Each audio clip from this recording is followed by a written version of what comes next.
Pour réagir à cette annonce maintenant, je retrouve le docteur Régent Thomas, président fondateur de la clinique médicale L'Actuelle à Montréal. Bonsoir, docteur Thomas. Bonsoir. C'est l'aboutissement d'un processus qui a duré quand même plusieurs années. On vient d'entendre le ministre Randy Boissonnault s'en réjouir. Qu'est-ce que ça représente pour la communauté homosexuelle? Pour la communauté homosexuelle, c'est très important parce que d'être associé comme individu, que ton sang n'est pas bon, que tu n'es pas une bonne personne, d'apprendre ça et d'intégrer ça dans ta vie dès que tu es jeune, c'est quelque chose donc de très, très stigmatisant et difficile à comprendre. Avant l'épidémie du sida, les homosexuels étaient des grands donneurs de sang d'ailleurs, parce que pour cette espèce de devoir d'aider la société, la communauté. Alors, je pense que c'est extrêmement important dans la lutte contre la stigmatisation des personnes LGBTQ. Oui, parce que ça fait des dizaines d'années que cette discrimination dure. Est-ce qu'on peut parler aujourd'hui d'une décision historique ou si c'est trop fort? Ben moi, je pense que c'est historique quand même, là. Faut comprendre d'où on vient. Moi, je suis là depuis longtemps. Alors, j'ai quand même en mémoire le scandale du sang contaminé, euh, la commission, l'enquête Crèver qui, en 1993, nous a révélé que 2000 personnes, souvent des hémophiles, avaient été infectées par le VIH et 30 000 personnes par l'hépatite C. Alors, on part de loin. Et comme c'était quand même une maladie grave, mortelle, on a fait tous ces cheminements-là pour en arriver aujourd'hui, grâce à la science, parce qu'on a des tests aussi beaucoup plus efficaces, pour toutes sortes de raisons, on arrive à pouvoir prendre cette décision-là. Mais c'était pas évident d'emblée, parce que le plus important, c'est quand même la sécurité du sang.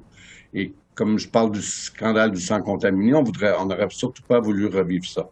Alors aujourd'hui, la science nous permet d'en arriver là, de dire que c'est pas l'orientation sexuelle qui compte, mais ce sont les comportements.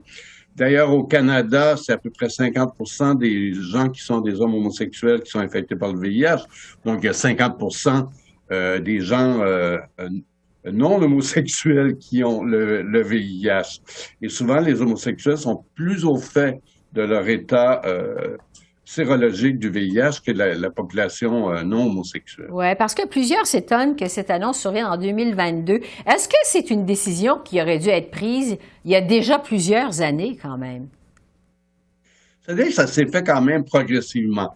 À un moment donné, c'était ridicule. Là, on demandait à personnes homosexuelles de ne pas avoir eu de relations sexuelles depuis 5 ans, alors qu'on posait pas ces questions-là aux hétérosexuels. Après, on est passé jusqu'à 3 mois. La période de 3 mois, il y avait quand même une raison scientifique derrière.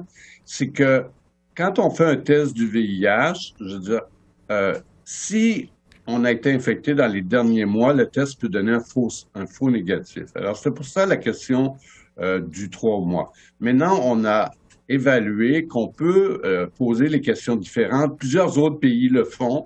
La Grande-Bretagne, l'Espagne, en posant beaucoup plus des questions sur les comportements sexuels. Alors, vous pouvez être homosexuel, mais avoir des comportements sexuels très sécuritaires qui ne devraient pas vous empêcher de donner du sang.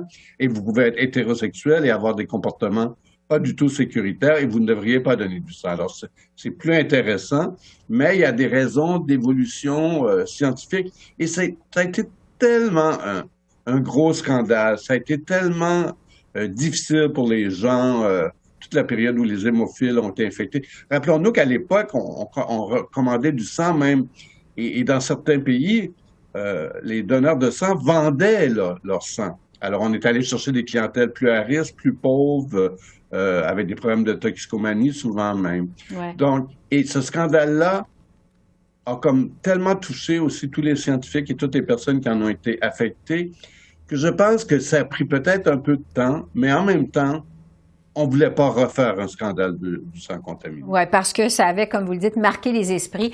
Docteur Thomas, je veux vous entendre avant de vous laisser aller sur la situation au Québec, parce que là, c'est différent. L'interdiction de donner du sang sera seulement levée à l'automne prochain. Oui. Pour l'instant, les homosexuels peuvent uniquement donner du plasma. Qu'est-ce que vous pensez de cette approche différente au Québec? Oui, je pense que l'approche du Canada va quand même influencer, à mon avis, celle du Québec. Le Québec se préparait et on devait collaborer avec le CHUM d'une grande étude sur 600 homosexuels pour essayer de voir les facteurs qui peuvent renforcer le fait que donner du sang chez un homosexuel, il y a différents homosexuels, comme on disait, différents comportements.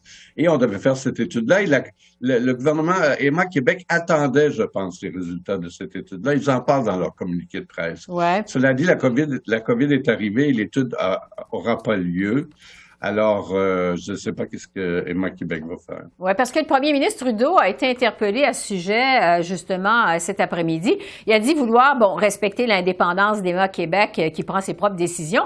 Mais quand même, M. Trudeau trouve que c'est injuste, cette différence entre la décision de Santé Canada et celle de Emma Québec. Êtes-vous d'accord avec le premier ministre qu'il y a une sorte d'injustice dans ça?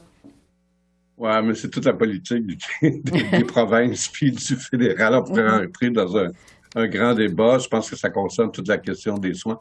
Emma Québec a été fondée suite au scandale du sang contaminé, hein, où la Croix-Rouge a été reconnue coupable quand même. Alors maintenant, Emma Québec prend ses propres décisions. Je ne sais pas sur quoi ils vont se fier pour prendre leurs décisions. Mais je reviens, Mme Bégin, sur...